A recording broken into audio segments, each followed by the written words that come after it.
High বন্ধুরা, আমি গত শনিবার কলকাতা গিয়েছিলাম। ওখানে গিয়ে আমি একটা হলে তুফান মুভিটা দেখলাম। দেখে আমার খুব বেশ ভালো লেগেছে। বাংলাদেশের প্রথম কোনো মুভি আমি হলে বসে দেখলাম। শাকিব খান এবং মিমি চক্রবর্তী ছাড়া আমি কেউকে বিশেষ চিনি না, তো দুজনকে বেশ মানিয়েছে।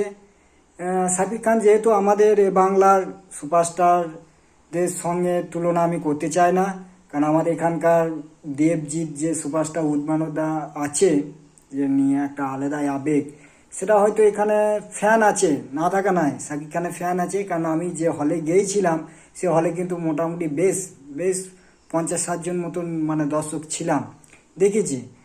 এবার মুভিটা অনেক মুভির সঙ্গে মিল পাবে তোমরা খুঁজে দেখতে গেলে, তবে বেশ ভালো লেগেছে। বাংলাদেশের কোনো প্রথম ছবি কলকাতায় আমি দেখলাম, আমার বেশ ভালো লেগেছে। আমি কি বলবো, কারণ জিদ্দা দেবদার সঙ্গে তুলনা এই কারণেই করবো না, কারণ এখানকার সুপারস্টার উনি নন, উনি বাংলাদেশের সুপারস্টার, বড় সুপারস্টার। ওখানে বেশ ভালো ভালো বই মানে রিলিজ দেয় এবং ছবি বানায়। তবে আমি বলবো যে ছবিটা সবাই গিয়ে দেখো, এনজয় করো। মানে ছবি কিন্তু আমি এই মানে কি বলবো যে একটা দেখতে গেলাম যে এই প্রত্যাশা ছিল, মানে এই পাবো, এই সব নিয়ে যে গেলাম না। এনজয় করার জন্য যদি যাও অবশ্যই ছবিটা দেখো। গেলাম, টিকিট কাটলাম, এনজয় করলাম, বাড়ি ফিরলাম একদম। এবার যদি বলো না আমি এনজয় কি বলবো, এখানকার আমাদের যে ধরনের ছবি হয় তাদের সঙ্গে মানে তুলনা করতে যাব, তাহলে কিন্তু একদম একদম ভুল হবে।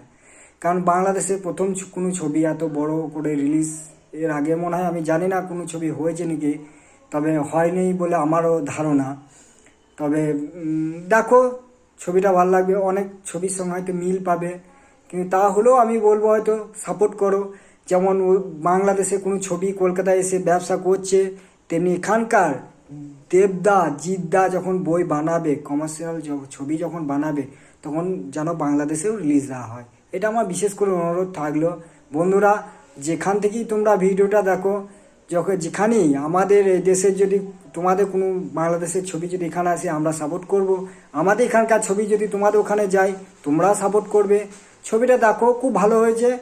মানে কি বলবো, প্রথমবার দেবদার ছবির সঙ্গে জিদ্দার ছবির সঙ্গে আমি তুলনা করছি না, তবে মোটামুটি খুব ভালো লেগেছে, আমার ছবিটা ভালো লেগেছে। এবার তোমাদের কেমন লাগলো, গিয়ে তোমরা হলে গিয়ে দেখো, দেখে বলবে। আবার আমাদের যখন তোমাদের সুপারস্টারের ছবি যখন আমরা টিকিট কেটে পয়সা দিয়ে দেখছি, তখন আমাদের এখানকার কোনো সুপারস্টারের ছবি যখন বাংলাদেশে গিয়ে রিলিজ করবে, তোমরা তখন গিয়ে দেখবে। এটাই বলার ছিল। দেখো, কিন্তু কোনো ছবির সঙ্গে তুলনা করো না, তুলনা করলে কিন্তু হবে না।